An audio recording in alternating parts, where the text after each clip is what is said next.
Hello everyone. My name is Lillian, and I need to tell you about something that happened to me 3 months ago. I know you'll think I'm making it up, that it's impossible, but I promise that every word I'm going to say here is true. For a long time I thought about whether I should share this or not, but there came a point when I couldn't keep it to myself anymore. Maybe someone has been through something similar, or maybe you can help me understand what really happened. It all started on an ordinary Tuesday in June. I work as a graphic designer at a medium-sized company. I'm 29 years old, single, and live alone in a small apartment. My life has always been quite normal, without major excitement. I wake up, go to work, come home, watch some YouTube videos, sleep, and the next day everything repeats. A simple, predictable routine. On that specific Tuesday, I had stayed late at the office finishing some projects. I got home around 10 at night, had a quick salad for dinner, and went straight to bed. I clearly remember putting my phone on the nightstand, setting the alarm for 6:30 in the morning, and turning off the light. Up to that point, nothing out of the ordinary. When I woke up the next morning, the first thing that caught my attention was the silence. Normally I wake up to the sound of street traffic, cars passing by, horns, that typical big city morning hustle and bustle. But that day there was absolute silence, almost disturbing. I picked up my phone to check the time and had my first shock. The screen showed 6:45 in the morning, but the date was wrong. Instead of showing June 15th, as it should have, it showed June 15th, but from 5 years ago. I thought it might be some system bug. Maybe the phone had restarted during the night and the date had been misconfigured. I got out of bed and went to the window. What I saw left me completely confused. The landscape outside was the same, but at the same time totally different. The buildings were all in the same place, but they had different colors. The yellow building in front was blue, the white one was green. The trees in the square were also there, but they seemed smaller, as if they were younger. I ran to the bathroom and looked at myself in the mirror. It was me, but it wasn't me. My face looked younger. I had longer hair that I had cut years ago, and a small birthmark that I've had on my neck since childhood was simply no longer there. I ran my hand several times over the spot where the mark had always been, but the skin was smooth, as if nothing had ever existed there. My heart started beating irregularly. I went back to the room and started looking for other things that could help me understand what was happening. I opened the closet and all my clothes were there, but they were different. The colors were different. The cuts too. There were pieces I had never seen in my life, but that somehow seemed familiar, as if they were really mine. I decided to go out to the street to try to better understand the situation. When I opened the apartment door, I was faced with the building's hallway, but it was painted a completely different color. The walls that had always been beige were now a light blue shade. The apartment numbers were also different. My apartment, which had always been 304, now had a plaque with the number 307. I went down the stairs trembling. On the ground floor, where Donna Maria, the doorwoman, a lady of about 60 years old who had worked in the building for more than 10 years, always stood, there was a completely different woman. She was younger, maybe around 40 years old, and when she saw me she smiled and said, "Good morning Lillian, how are you?" She knew me by name, spoke to me as if she had known me for years, but I had never seen that woman in my life. I mumbled a good morning and ran out to the street.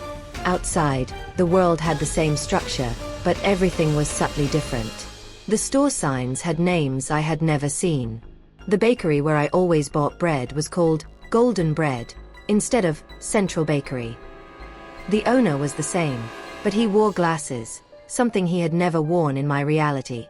I entered the bakery, and the man greeted me normally. "Hi Lillian, the usual?" The usual. I didn't even know what the usual was in this reality. I ended up asking for a French bread and coffee, basic things any bakery would have. While I waited, I looked around and saw newspapers on the counter. I picked one up and almost fainted at what I saw. The headlines talked about events I had never heard of. Famous people I knew were doing completely different things. There were news about technologies that didn't exist in my reality, scientific discoveries that had never happened. It was as if the world had taken a completely different path in recent years. I paid quickly and left the bakery. I walked through streets I knew, but that now seemed strange. Every corner revealed something new and disconcerting. A pharmacy that had always been green was now blue. A bank that had never existed there was operating normally. People I recognized were walking the streets, but with different clothes, different hairstyles. Some even seemed to have different ages. I decided to go to my workplace to see if at least their things made sense. I took the same bus I always take, but even the driver was different. A younger man, who greeted me as if he knew me. During the journey, I looked out the window and saw that even the billboards were different.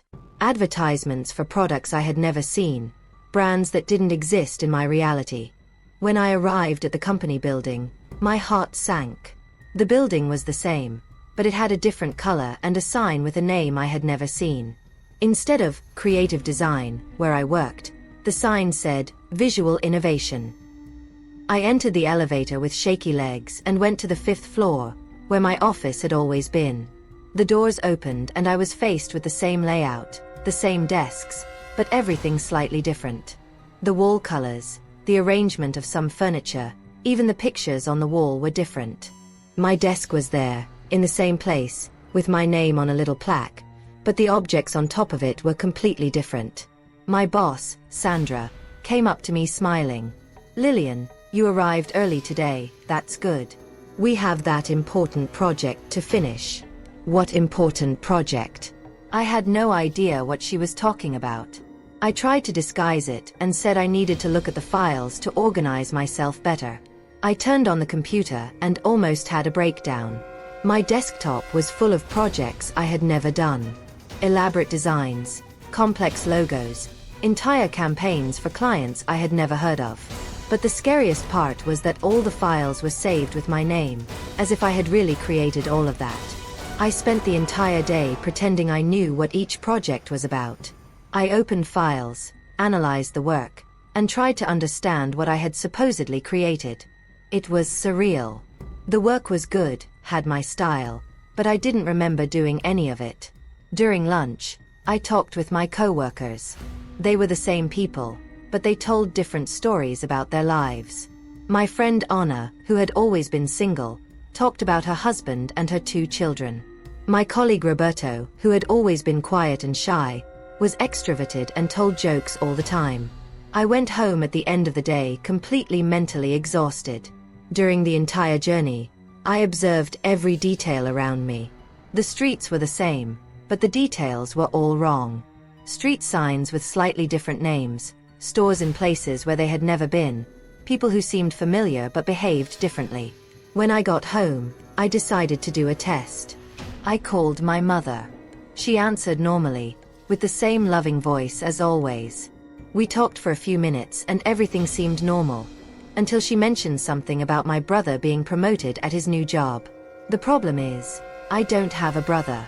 I've been an only child since always.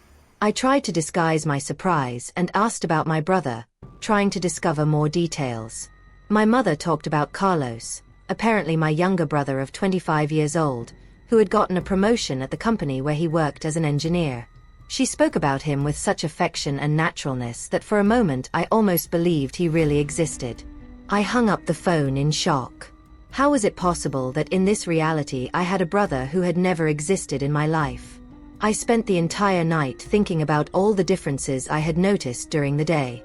It was as if I was living the life of another version of myself, in a reality where things had happened slightly differently.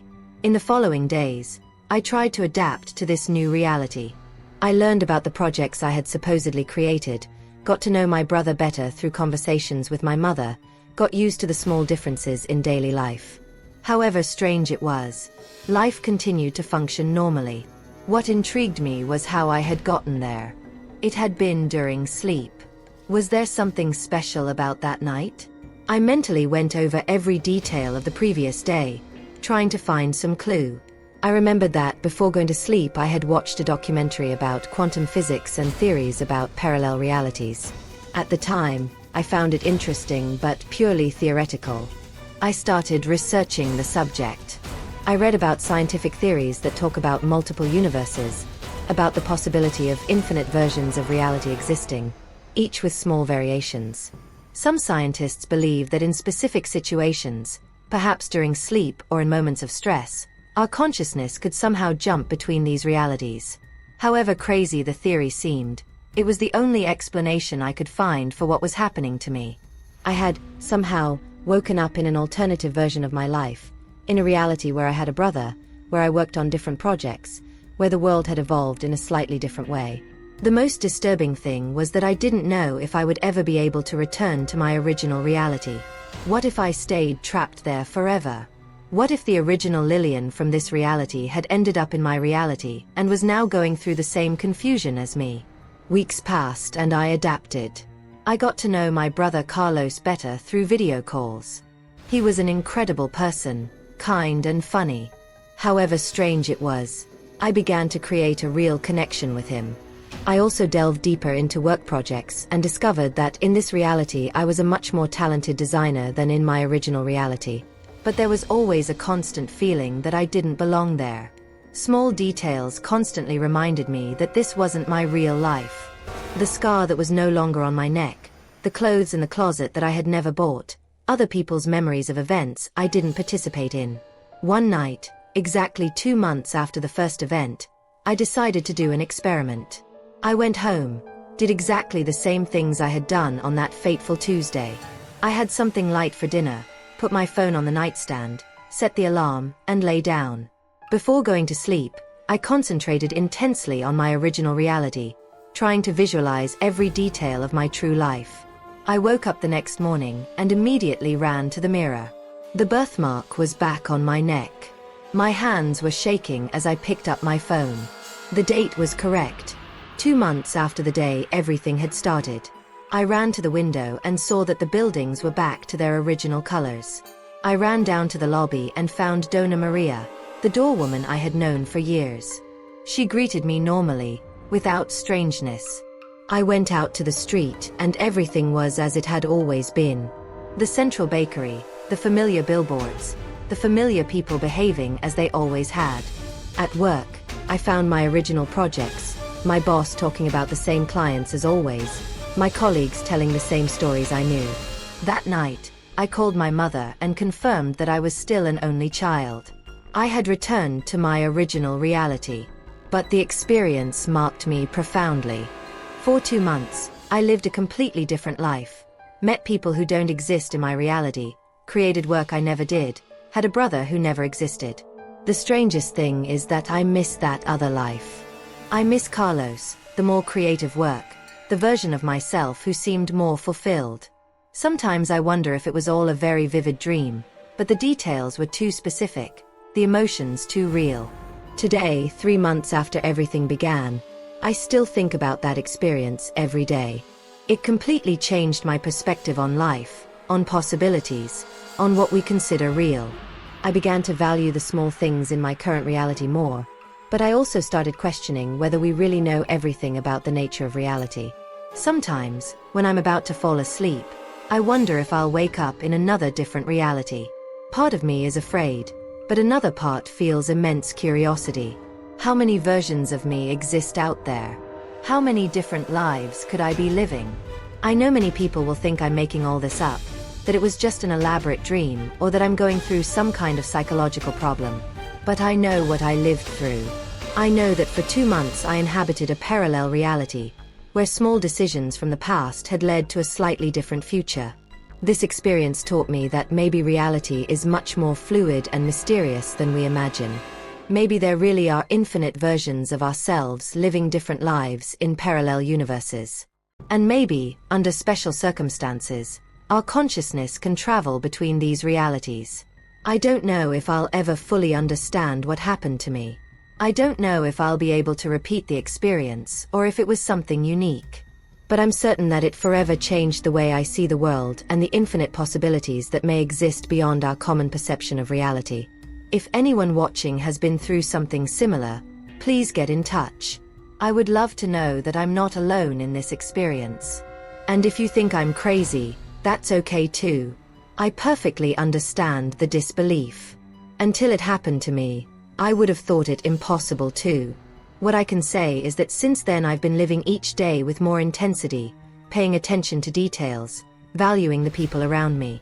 Because now I know that there are other versions of my life where things are different, where important people might not exist, where opportunities might have been lost or never arisen.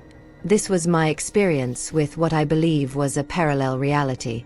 Leave in the comments what you think, if you've been through something similar, or if you have any theory about what might have happened to me. Thank you for listening to me until the end, and see you in the next video.